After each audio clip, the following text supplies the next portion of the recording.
fetari mirë, nëse ka naj kravat mirë, naj kostum të mirë, naj shtëpi të mirë, naj post mirë, këta bani 10 vesh tash kur t'hena, sot pjesë e madhe, duke i përfshinje dhe fetarët, ka kaplu kapitalizmi, aspekti material, sa që për këtë materialen, një pjesë janë duke e shit, edhe shpirtërorën, edhe hynurën, janë duke tjetërsu, dhe zatën, fetari mirë, po konsiderohet nëse është materialisht i mirë. I shkreti, është fukara, nuk janë në zonin kërkosh, nuk janë dëgjan, nuk merr respekt nga askush dhe nuk ngritet në kam askush për të.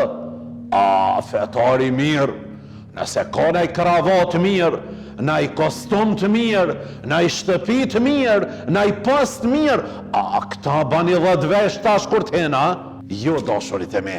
Fetari mirë, njeri mirë, është ati i cili mungon aspekti ekonomik. Varfënia nuk është dobësi, bele varfënia është krenari. Nëse jeton me të, ashtu qysh ka thonë Zoti, dhe nuk e njollos vetën, qysh po e njollosi një pjesë, do thot bukur e madhe.